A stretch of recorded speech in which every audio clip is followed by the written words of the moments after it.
152 लाख करोड़ का कर्जा जो यहाँ के देशवासियों को देना पड़ेगा, हमारे भारतीय लोगों को देना पड़ेगा अपनी मेहनत की कमाई से।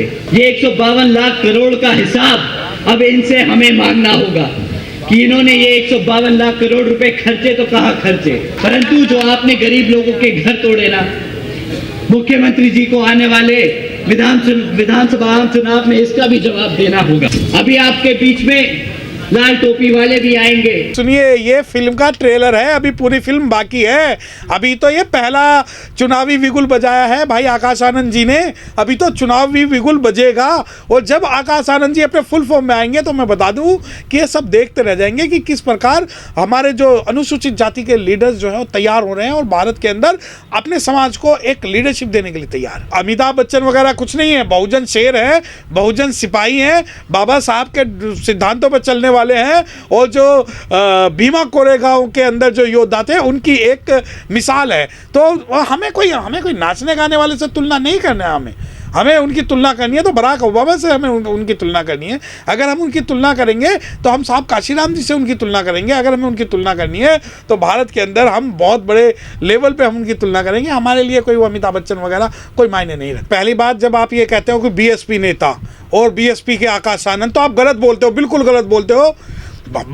भाई आकाश आनंद जो है राष्ट्रीय नेता है और वो पूरे भारत को रिप्रेजेंट करेंगे एक दिन। जब आप उसे कन्फाइन कर देते हो कि बीएसपी में क्या स्थिति देखते हो, मैं बीएसपी में तो पता नहीं क्या स्थिति देखता हूँ, परंतु भारत के सबसे मजबूत युवा नेताओं में से मैं एक भाई आकाश आनंद को मानता हूँ। और मैं मानता हूँ कि जो उनकी भाषा शैली है, आपको तो आज दिख रही है वो भाषा शैली, हम तो कई सालों से देख रहे हैं, परंतु अब जो है मेन स्ट्रीम मीडिया की मजबूरी हो गई है कि आकाश आनंद जी को वो दिखाना पड़ रहा है उन्हें। दूसरी बात, आपको उन्हें अच्छे पढ़े लिखे और मजबूत जो है शेड्यूल कास्ट लीडर एक्सेप्ट नहीं है, परंतु अब उन्हें एक्सेप्ट करना पड़ा है। अब ये देखिए कि आकाश आनंद जी जो जिस भी लहजे में बात करते हैं, मजबूती से बात करते हैं, अपने तथ्यों को सही प्रकार से लगते हैं, उनकी हिंदी और इंग्लिश पे कमांड बहुत अच्छी है, परंतु मेन स्ट्रीम मीडिया को लगता है कि ये जो है ये सिर्फ और सिर्फ बहुजन समाज पार्टी के नेता नहीं।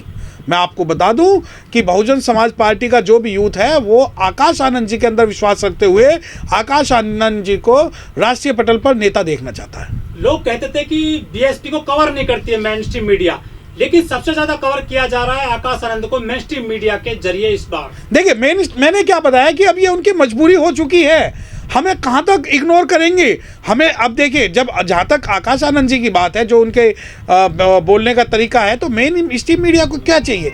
मेन स्ट्रीम मीडिया को चाहिए कि वो किस प्रकार से हमारे लोगों का नैरेटिव सेट करते हैं। तो उन्हें लगता है कि जो आकाश आनंद है वो शायद उनके सवालों का जवाब ना दे पाए, परंतु जिस प्रकार आकाश आनंद जी जो हैंडल करते हैं वो बहुत बढ़िया लेवल पे, मजबूत लेवल से हैंडल करते हैं। उनको देखने के लिए बहुत भीड़ आ रही है उनकी चुनावी सभाओं में। देखिए, भीड़ आप शब्द नहीं इस्तेमाल करिए, ये सभी बहन कुमारी मायावती जी और आकाश आनंद के परिवार वाले हैं, समाज वाले हैं, सुनने वाले, चाहने वाले हैं, उनके फॉलोअर्स हैं।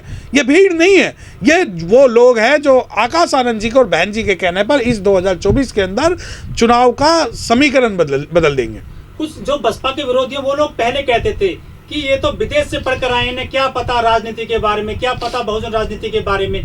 क्या उनके सारे सवाल जो है जो फेल हो गए हैं? देखिए, उन लोगों का जवाब नहीं दिया जाए तो बहुत अच्छा है, क्योंकि अगर हम भारत की परिपाटी को देखें तो कश्मीर में अब्दुल्ला फैमिली, हरियाणा में चौटाला फैमिली, पंजाब में बादल फैमिली, उसके अलावा उत्तर प्रदेश के अंदर यादव फैमिली, उसके अंदर छत्तीसगढ़ में योगी फैमिली, उसके अलावा राजस्थान में राजे फैमिली, उसके अलावा न जाने कितने जो परिपाटी है वो सभी लोग जो है विदेश से पढ़ के आए हैं, परंतु इनके पेट में दर्द हो जाता है जब बहुजन समाज या अनुसूचित जाति का कोई भी व्यक्ति बाहर से पढ़ के आके अपने समाज को लीडरशिप देता है। सर, बड़ा सवाल यह है कि जो कांग्रेस के युवराज हैं उनको यहाँ की मीडिया ने खास लोगों ने उसको पप्पू करार दिया, लेकिन जो आकाश आनंद है इनकी एक अलग सा इमेज बनती जा रही है देश में। देखिए, आकाश आनंद अपने जो शब्दों का चयन है वो बहुत तोल के करते हैं, वो ऐसा नहीं है, वो कुछ भी बोलने से पहले उस पर रिसर्च करते हैं, उनका प्रैक्टिकल एक्सपीरियंस की वो अपने शेयर करते हैं। उसके अलावा जो पिछले वो 2017 से जब उससे वो सक्रिय राजनीति में आए, 2017 में पहली बार आकाश आनंद जी जो है बहुजन समाज की रैली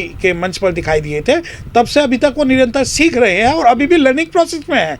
और मैं बता रहा हूँ कि 2-4 साल में ये सोना इतना निखरेगा कि भारत के अंदर इस सोने को की छवि दिखाई देगी, उसके अलावा कुछ नहीं दिखाई देगा। लेकिन राहुल गांधी को कहते हैं कि इधर से जो है वो डालो आलू, उधर से सोना निकलेगा, उनके लिए ऐसे जोक बना दिए गए हैं। लेकिन जो आकाश आनंद है वो बहुजनों की राजनीति की बात करते हैं, संविधान की बात करते हैं, उनके हक अधिकारों की बात करते हैं। इस बीच में कितना अंतर देखते हैं दोनों के? देखिए, मैं आपको आपके चैनल के माध्यम से फेयर रूप से एक बात बता दूं कि जब राहुल गांधी का ये स्टेटमेंट नहीं है कि इधर से सोना डालो उधर से आलू निकलेगा, ये नरेंद्र मोदी का स्टेटमेंट है जिसको राहुल गांधी ने रिपीट किया था, जिसके बाद जो भांड मीडिया का जो IT सेल है, जो गोदी मीडिया है, उन्होंने तोड़ मरोड़ के अगेंस्ट राहुल गांधी ये नैरेटिव बनाया था।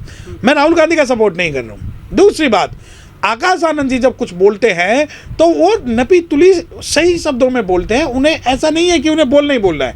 अगर उन्हें लगता है कि इस मुद्दे पर अपना राय ना रखी जाए तो उस मुद्दे पर अपनी राय नहीं रखते।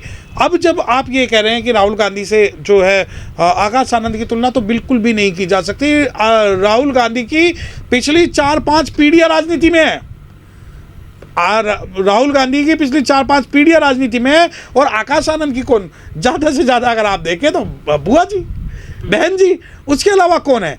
तो अभी तो हमारा शुरुआत है और जब 2 पीढ़ी बाद हमारे जो वंशज होंगे, हमारी जो अगली पीढ़ी होगी, तो यकीन मानिए ये लोग सिर्फ मुंह देखेंगे, उसके अलावा इनके पास जवाब नहीं होगा। देखिए, पहली बात तो मैं आपकी इस बात से सहमत नहीं हूँ कि वो पर्चा देख के पढ़ती है। पूरी दुनिया के अंदर जो भी प्रमुख हस्तियां हैं, चाहे राष्ट्रीय लेवल की हो चाहे अंतर्राष्ट्रीय लेवल की हो, वो लिखा हुआ भाषण ही पढ़ते हैं। उसका पढ़ने का कारण ये है कि अगर कोई डिस्प्यूट हो, कोई आपत्ति हो, तो उसको हम दिखा सकें, तो वो हमारी मीडिया प्रेस होती है जिसको हम दिखाते हैं। दूसरी बात, बहन कुमारी मायावती का जो बोलने का लहजा है वो किसी भी राष्ट्रपति से कम नहीं है। क्या कारण है? जो भारत का जो राष्ट्रपति है वो भी देख के पढ़ता है। क्या कारण है कि UNO के अंदर जब इंडियन रिप्रेजेंटेटिव जाते हैं तो वो भी देख के पढ़ते हैं। और क्या कारण है कि पूरी दुनिया के अंदर जो भी इंटरनेशनल सम्मेलन होंगे, कॉन्फ्रेंसेस होगी, उसमें जो भी है कोई भी कुछ नहीं बोल सकता, वो लिखा हुआ जो है बोलना पड़ता है। दूसरी बात, बहन जी जब लिखकर बोलती है तो उसका कारण ये है कि ये ऐतिहासिक डॉक्यूमेंट है, बहन जी के मुंह से निकला हुआ हर शब्द, इसलिए वो उन्हें हमारी ये ताकत है कि वो देख के बोलती है। रही बात आकाश आनंद जी जो सामने बोलते हैं, बिल्कुल ठीक है। बहन जी को कुछ जो थ्रोट गले की भी प्रॉब्लम है, डॉक्टर्स ने कहा है कि वो जो है ज़्यादा एग्रेसिव तरीके से ना बोले, ये बहन जी ने स्पष्ट किया हुआ। ज़्यादा आकाश आनंद की बात है, वो युवा जोश है, युवा नेतृत्व है और उनके अंदर कॉन्फिडेंस जो है वो यूथ कॉन्फिडेंस है, जो आज बहुजन समाज के बच्चे हैं, जो आज शेड्यूल कास्ट के बच्चे हैं। और ये कॉन्फिडेंस जो है आकाश आनंद को देख के आप मैं बता दूं कि आने वाले 5 साल के अंदर लगभग हर जिले के अंदर हर बहुजन समाज का सिपाही आकाश आनंद की तरफ बोलने के लिए अपनी ताकत और उनसे इंस्पायर्ड होके बहुत आगे जाएगा। देखिए, दलित युवाओं का तो मुझे पता नहीं, लेकिन अनुसूचित जाति का जो पढ़ा लिखा जो शिक्षित युवा है, जो संविधान में विश्वास रखता है, जो कि सामाजिक तत्व नहीं है, जो अराजकता की बात नहीं करता, कॉन्स्टिट्यूशनल रूप से अपने आप को बदलाव करता है और जिसे कॉन्स्टिट्यूशनल तरीके से समाज में परिवर्तन करता है, वो सभी के सभी जो है आकाश आनंद जी की तरफ आज आकर्षित हो रहे हैं।